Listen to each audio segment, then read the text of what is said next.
You were actually Barbara, and I live in Liberty, Missouri.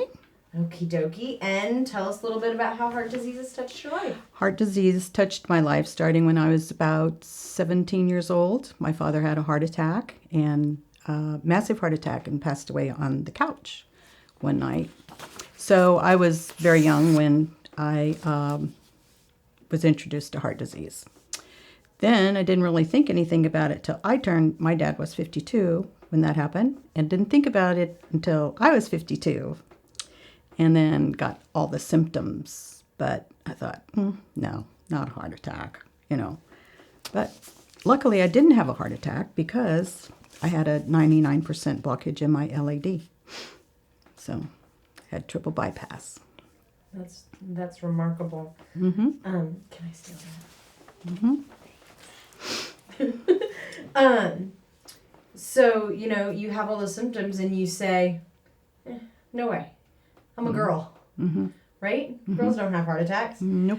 So considering that heart disease kills more women than cancer, and staggeringly, this week we found out 7 times more women will die of heart disease than they will of breast cancer. Yes. Why don't women talk about heart disease? I don't know why they don't. And it's only been in probably the last 8, maybe 7 years, 7, 8 years, something that heart disease in women has really come to the forefront, because it used to just be a man's disease. Women didn't have heart disease, heart attacks, and they're really getting younger even. You read all the time about 25-year-olds, and my daughter was 37 when she had a heart attack. So this heart disease has hit your family in a number of facets. Yes. So how were you? You were 52 when you had your heart attack, as was your father. And your daughter was 37. And so, did she know? She actually, I went to her house to babysit her daughter, and I thought, oh my goodness, she's like gray. She just had that weird color. So my husband took her to emergency room, and she said, I think I'm having a heart attack. And they said, you're too young. She sat in the emergency room 3 hours while they kept telling her it was her gallbladder. And she's like, I'm telling you, it's my heart. And she told them about me and all that. And they're like, too young.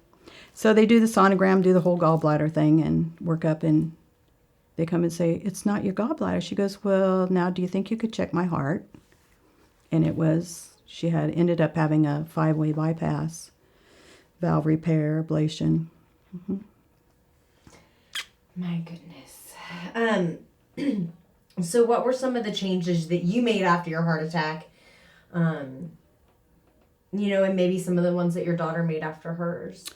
Well, unfortunately, my daughter only lived 11 months after her surgery. She had been diabetic since she was 16. And so she had other complications. And after her heart surgery, then she ended up in end-stage renal disease. And 4 months after that, then she ended up with dialysis, lived 6 months after that. So anyway, but when I had my heart surgery and that, I just exercised, ate right. I didn't eat anything processed.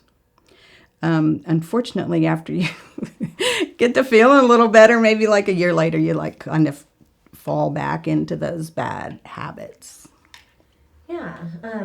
One of the things I'm trying to tell people is you're not a saint.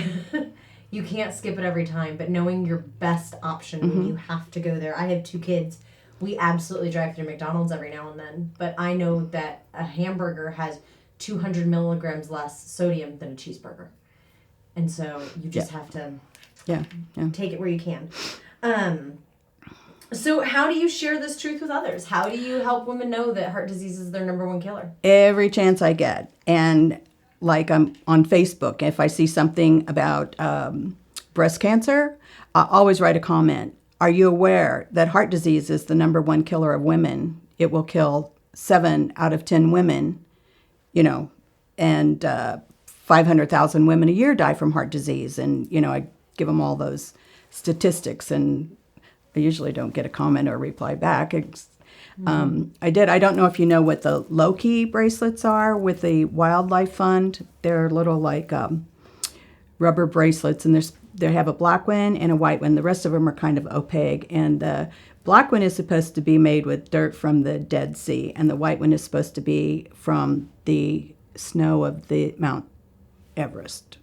Is that it? The tallest mountain? So anyway, I had one of those bracelets, and they had a thing on Facebook.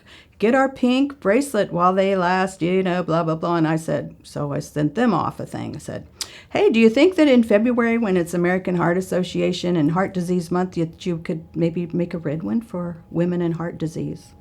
So I sent them back and said, that's a good idea, Barb. We'll think about that. Hi, I'm Barbara, and I go red for myself and my daughter and nieces, sisters, friends.